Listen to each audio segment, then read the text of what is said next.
মানুষ এই ভাতের জন্য যে কত কষ্ট করে, এই ভাতগুলাকে কতভাবে নষ্ট করে। এই ভাতগুলা নষ্ট না করে এভাবে ভেজে খেলেও তো পারেন। যেমন এই যে আমি সাদা ভাতগুলা নিয়ে নিয়েছি।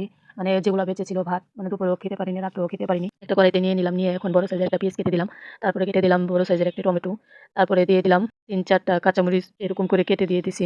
তারপরে তো দিয়ে দিলাম লবণ, হলুদের গুঁড়ো, সামান্য পরিমাণ মরিচের গুঁড়ো, ধনিয়ার গুঁড়ো, তারপরে রান্না করা সাদা তেল দিয়ে তারপরে এটা আমি চুলায় বসিয়ে দেব।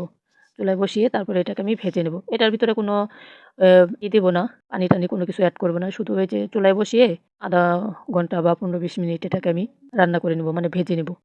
ভাজতে এটা যখন মচমচা হয়ে যাবে, তখন চুলা থেকে নামিয়ে নিব। এর ভিতরে আমি ৩-৪ বার এটাকে নেড়ে দিয়ে এসেছি। মানে ভাতটা বসিয়ে দিয়ে সবকিছু দিবেন, দিয়ে তারপরে চুলায় বসিয়ে দিবেন। বসিয়ে তারপরে আরকি ৫ মিনিট পর হালকা ডিম আছে কিন্তু এটা রান্না করে নিবেন। মানে হয়তো হাই হিটও না বা লো হিটও না। মিডিয়াম হিটে এটাকে রান্না করে নিবেন যেন পুড়ে না যায়। পুড়ে গেলে কিন্তু আবার মজা লাগবে না। এটাকে জাস্ট ভেজে নিবেন, বুঝছেন? অনেকক্ষণই ভাজবেন। এটা যেন মচমচা হয়, ক্রিসমি না কি জানি বলে? ওরকম হয়, ওরকম হলে তারপরে এটাকে ভেজে নিবেন। যাই হোক আমি যেহেতু শুনেছি হাদিসে যে একটা ধান উৎপাদন করতে নাকি ৭০ জন ফেরেস্তার পরিশ্রম করতে হয়। আল্লাহর হুকুমে নাকি ৭০ জন ফেরেস্তা খাটে একটা ধান তৈরি করার জন্য। আমরা তো দেখি যে কৃষকরাই সব করে। কৃষকরা সব করে। কৃষকের উছিলায় কিন্তু একটা ধান তৈরি করতে ৭০ জন ফেরেস্তা নাকি পরিশ্রম করে। আর সেই ধান থেকেই কিন্তু চাল হয়। সেই চাল থেকেই কিন্তু ভাত হয়। আপনারা বিশ্বাস করবেন কিনা আমি জানি না। যে আমি কখনো যে ভাত কেন কোনো কিছু নষ্ট করার চেষ্টা করি না। ৩ বেলা আমি পারি না ভাতই খাই। কারণ ভাত খাইতে আমার ভালো লাগে না। তারপর আমি ভাতই খাই। কি কারণে খাই? অনেকে বলে Facebook এ পার্সোনাল কথা বলা ঠিক না। এজন্য আমি Facebook এ পার্সোনাল কথা বলতে চাই না।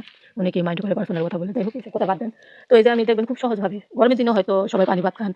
কাঁচামরিচ, শুকনা মরিচ দিয়ে চটকায়া পেঁয়াজ দিয়ে চটকায়া ভাত খাওয়া যায়।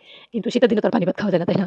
তো ভাত যদি বেঁচে যায় তো সেই ভাত দিয়ে আপনারা এরকম ভেজে খেতে পারেন। অনেকের হলুদ মরিচ দিয়ে ভাত খাওয়াটা পছন্দ না। তো আপনারা সাদা ভাতই ভেজে খেতে পারেন। এটার ভিতরে আরো কিছু এড করতে পারেন যেমন ধনিয়া পাতা, পেঁয়াজের পাতা, তারপরে ওই যে আরেকটা গুলগুলো সবজি আছে কি যেন নাম? যাই হোক মনে নাই ওইটার নামটা।